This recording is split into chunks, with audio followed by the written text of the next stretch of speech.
નમસ્કાર દર્શક મિત્રો, ગુજરાત ફર્સ્ટના ડિજિટલ પ્લેટફોર્મ પર આપનું સ્વાગત છે। હું છું પિનાક શુક્લ અને ફટાફટ આપને વિગતો પૂરી પાડી દઉં કે અમદાવાદ સહિત ગુજરાતના અનેક જિલ્લાઓ એવા છે કે જ્યાં હવામાન વિભાગ દ્વારા આગામી 3 કલાક સુધી ભારે વરસાદની આગાહી કરવામાં આવી છે।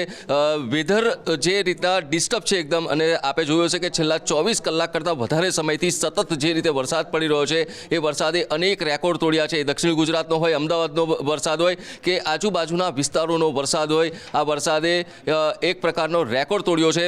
મારી પાસેનું જે પ્રકારની ઇન્ફોર્મેશન છે અને હવામાન વિભાગ દ્વારા આગાહી કરવામાં આવી છે એ પ્રકારે અમદાવાદ, ગાંધીનગર, ખેડા, આણંદ સહિતનો જે મધ્ય અને ઉત્તર ગુજરાતના જે પટ્ટા છે ત્યાં 41 થી 61 કિલોમીટર સુધીનો પવન ફૂંકાઈ શકે એ પ્રકારની આગાહી કરવામાં આવી છે। તો સાથે સાથે અમદાવાદમાં 10 વર્ષનો વરસાદનો રેકોર્ડ બ્રેક થયો છે। 15 કલાકમાં સરેરાશ 15 ઇંચ જેટલો વરસાદ નોંધાયો હતો। તો સૌથી વધારે વરસાદ છે એ બોપલ અને વેજલપુરમાં 18 ઇંચ વરસાદ નોંધાયો છે।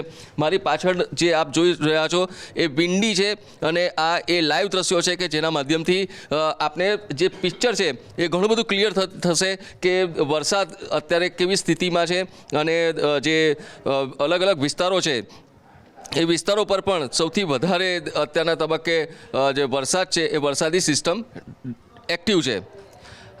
અત્યારે અમદાવાદનું જે આ છે એ 1 વાગ્યા સુધીનું આ સ્પેક્યુલેશન્સ છે।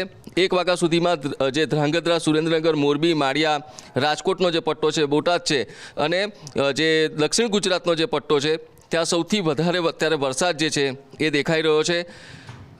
એક જે સિસ્ટમ છે એ સિસ્ટમ એ રીતની ડેવલપ છે કે જેમાં મોરબીનો જે આખો પટ્ટો છે ત્યાં સૌથી વધારે અત્યારે તમને એક આઈ દેખાતી હશે, એટલે કે જે વરસાદ છે એ વરસાદનું જોર સૌથી વધારે છે એ જ અમદાવાદ સુધીનું છે।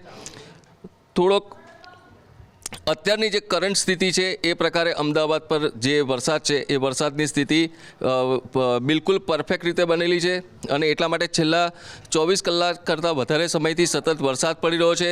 અને જે ઘણી બધી જગ્યાના, એટલે કે ખેડા જિલ્લાની વાત કરીએ તો મહેમદાવાદમાં કરીબન 19.96 એટલે કે 20 ઇંચ જેટલો વરસાદ નોંધાયો છે। અમદાવાદના ધોળકામાં 18 ઇંચ કરતાં વધારે વરસાદ છે। વલસાડના ઉમરગામમાં 17 ઇંચ કરતાં વધારે વરસાદ છે। ઉમરપાડા છે ત્યાં 17 ઇંચ કરતાં વધારે વરસાદ છે। ડાંગના વઘઈમાં 14 ઇંચ કરતાં વધારે વરસાદ છે। અનેક વિસ્તારો એવા છે, વલસાડના વિસ્તારો એવા છે, ઉમરગામના અનેક વિસ્તારો એવા છે કે જે બિલકુલ જળમગ્ન છે। રાજ્ય સરકારની ટીમ, રાજ્ય સરકારના જે મંત્રીઓ છે એ તમામે તમામ અત્યારે બિલકુલ ખડે પગે છે અને ગ્રાઉન્ડ ઝીરો પર અત્યારે કામગીરી છે એ હાથ ધરવી પડે એવી સ્થિતિનું નિર્માણ થયું છે। કારણ કે હવામાન વિભાગ દ્વારા સતત જે આગાહી કરવામાં આવી રહી છે, નાવકાશ કરવામાં આવી રહ્યું છે એ ખૂબ જ અત્યારના તબક્કે એક કન્સર્ન માગેલી એ પ્રકારનું છે। અને અમદાવાદ પર પણ હજુ સુધી જે વરસાદની આગાહી છે, જે પ્રકારે પવન ફૂંકાવાની આગાહી કરવામાં આવી છે એ જોતાં એવું લાગી રહ્યું છે કે હજુ અમદાવાદીઓએ જે વરસાદ છે એ વરસાદ માટેની તૈયારી રાખવી પડશે। ગઈકાલે મ્યુનિસિપલ કમિશનર બંછાનિધિ પાણી દ્વારા પણ કહેવામાં આવ્યું હતું કે જ્યાં જરૂર પડે ત્યાં વર્ક ફ્રોમ હોમની પણ જે સિસ્ટમ છે એ કરી શકાય એ પ્રકારે છે। જે પોલીસ કમિશનર છે એમના દ્વારા પણ આ જે મોડી રાતે સંદેશો બહાર પાડવામાં આવ્યો હતો। ટૂંકમાં તંત્ર બિલકુલ સુસજ્જ છે અને સાથે જે વરસાદી સિસ્ટમ છે એ પણ ખૂબ એક્ટિવ છે।